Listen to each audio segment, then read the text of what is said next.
The cold empire, Sebastian Vaughn, a ruthless billionaire, runs Vaughn Industries with an iron grip. His world is ruled by logic, control, and detachment, till his trusted assistant, Clara, fractures her ankle days before a crucial corporate retreat. Desperate, she suggests her replacement, Sophie Laurent, a quiet but brilliant analyst from the finance department. Sophie is efficient, unassuming, and utterly forgettable, till Sebastian notices the way she moves, the sharp intelligence in her gaze, and the mystery she carries like a shadow. Part 2. The retreat that changes everything at the luxurious Blackthorn estate.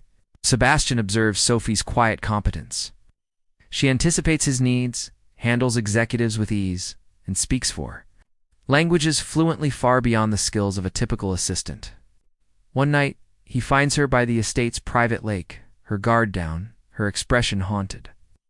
A rare moment of vulnerability slips through, and Sebastian is intrigued.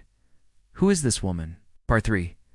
The mask slips. During a formal gala, Sophie appears, in a sapphire gown that transforms her from invisible to unforgettable. Sebastian is spellbound, but so is rival tycoon Damien Cross, who sweeps her into deep conversations about art, philosophy, and business. Jealousy flares in Sebastian for the first time in his life. That night, he follows Sophie to the heated pool where she steps into the water, while fully clothed, and dares him to do the same. The kiss that follows shatters every rule he's ever lived by. Part 4. The truth beneath the surface. The morning after. Sophie retreats behind professionalism, but Sebastian can't forget the fire in her touch. As the retreat ends, Damien invites Sophie to Paris, forcing Sebastian to confront his feelings until she drops a bombshell. Her real name is Sophie Moreau, daughter of a scientist whose life's work Vaughn Industries stole in a hostile takeover. Her father died broken, and she infiltrated Sebastian's company for revenge. Part 5. Redemption or ruin. Sebastian faces an impossible choice: protect his empire or right the wrongs of his past. He offers Sophie a compromise: rebuild her father's legacy through a foundation in his name funded by his own fortune. But she demands full accountability. In the end, love wins over vengeance. Sebastian publicly admits his company's crimes, sacrifices his reputation, and starts anew. Sophie by his side. Part 1. The cold empire. Sebastian Vaughn didn't just run his empire, he was the empire. Every decision, every dollar, every breath he took was calculated, measured, and devoid of sentiment. At 43, he had built Vaughn Industries from nothing into a global powerhouse, and he ruled it with the precision of a surgeon. Emotions were liabilities, distractions were weaknesses, and people, they were either assets or obstacles.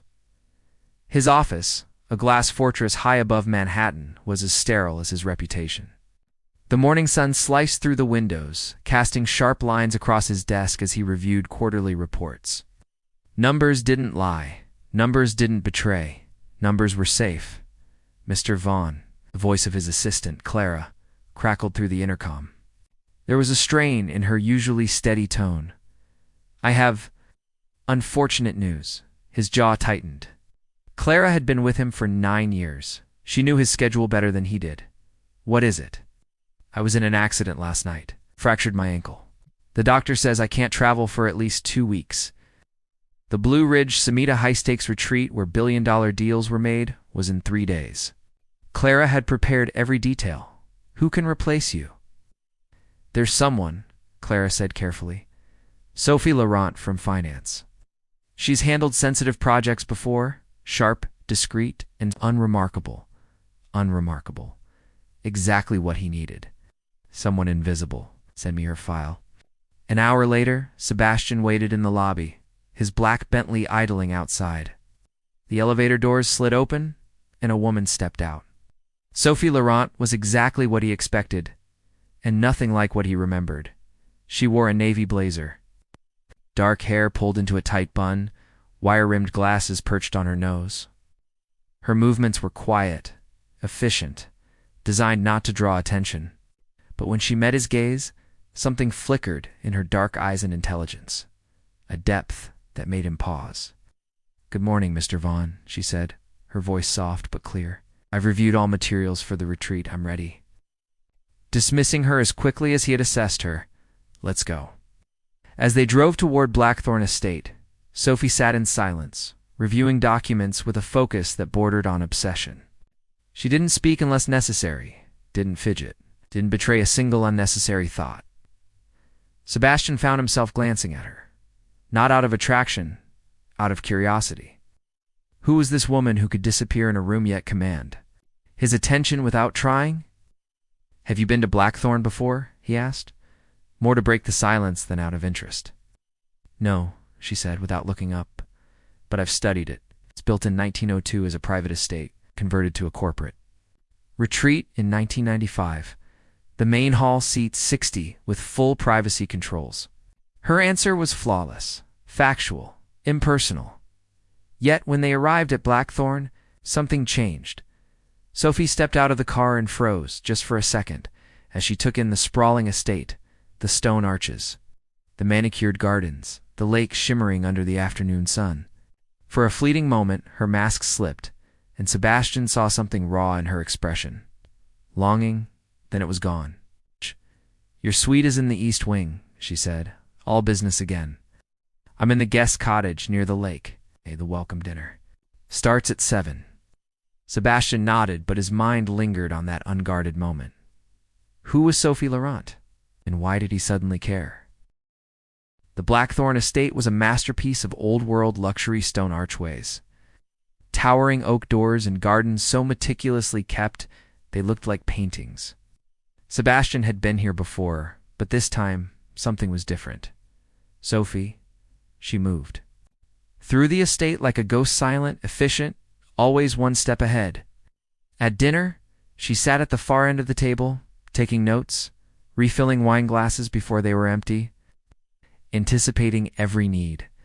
The other executives barely noticed her, but Sebastian did. He watched the way her fingers traced the edge of her notebook, the way she tilted her head just slightly when listening, as if deciphering hidden meanings in every word. She wasn't just recording the meeting, she was analyzing it. Later that night, found her outside by the lake, her blazer discarded, her sleeves rolled up to her elbows. Moonlight painted her skin silver, and for the first time, she looked human. "You're not just an analyst," he said, stepping beside her. Sophie didn't startle. She didn't even look at him. "No," she admitted softly. "I'm not." The silence stretched between them, thick with something unspoken. Sebastian had spent his entire life building walls. He didn't do vulnerability, he didn't do curiosity about employees, yet here he was, unable to look away. "What changed?" he asked. Sophie finally turned to him, and in her eyes, he saw something that unsettled him. "Grief. Life," she said simply. "It has a way of tearing everything apart." Before he could press further, she stood, smoothing her skirt. "We have an early start tomorrow, Mr. Vaughn." Just like that, the moment was over. But Sebastian couldn't shake the feeling that Sophie Laurent was hiding something, and for the first time in years, he wanted to uncover it. The second day of the retreat began with a morning strategy session. But Sebastian's focus was fractured. Sophie sat in her usual corner, fingers flying across her tablet, capturing every detail of the discussions. But now, Sebastian noticed things he hadn't before: the slight furrow in her brow when someone misspoke, the way her lips pressed together when a flawed argument was made. She wasn't just transcribing, she was judging. At lunch, his longtime rival, Damien Cross, slid into the seat beside him. "Your new assistant is?" "Interesting," Damien murmured, swirling his wine. Sebastian didn't glance up. "She's efficient." Damien smirked. "She corrected my numbers during the merger talk. Politely, of course, but still, most assistants wouldn't dare." Sebastian's fingers tightened around his fork. That evening, the retreat hosted a formal gala. Sebastian arrived in a tailored black tuxedo, scanning the room out of habit-assessing allies. Threats, opportunities. Then he saw her. Sophie stood near the terrace doors, bathed in golden light. Gone was the prim bun, the stiff blazer, the invisible armor. Her dark hair cascaded in loose waves over bare shoulders, her emerald gown hugging every curve before spilling to the floor like liquid silk. The wire-rimmed glasses were absent, revealing eyes that glittered with something dangerous. Sebastian's. Breath caught. She wasn't just beautiful. She was unrecognizable. Damien reached her first. Sebastian watched, jaw clenched, as the other man leaned in, whispering something that made Sophie laugh a real, unguarded sound that sent an irrational bolt of anger through him. He crossed the room in 5 strides. "Mr. Vaughn," Sophie said, her smile fading into polite professionalism. But her eyes burned with defiance. Damien raised a brow. "We were just discussing the Van Gogh exhibit in Paris. Sophie has a remarkable eye for art." It's Sebastian. Barely heard him. A word he said to Sophie, low and rough. She excused herself and followed him onto the empty terrace. The night air was cool, the distant hum of the gala fading behind them. "Was there an issue?" Sophie asked. Voice steady, Sebastian turned on her. "Who are you?" She tilted her head. "Your assistant?" "No." He stepped closer. "You understand mergers? Like a CEO, you debate art like a collector. You speak 4 languages? You don't just anticipate my needs, you read my thoughts before I have them." His voice dropped. "Assistants don't do that." Sophie held his gaze unflinching. "Maybe you've just never met one like me." A beat of silence. Then Sebastian kissed her. It wasn't gentle. It was possession, fury, desperation, a collision of lips and teeth and pent-up hunger. Sophie gasped against his mouth, her hands fisting in his shirt, pulling him closer like she'd been waiting for this just as long as he had. When they broke apart, her chest heaved. Sebastian expected regret. Shock instead. Sophie smiled slow, knowing triumphant. Then she turned and walked away, leaving him standing there, his world tilted on its axis. Sebastian didn't sleep.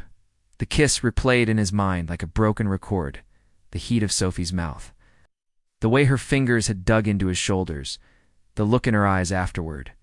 Not regret, not shocked victory.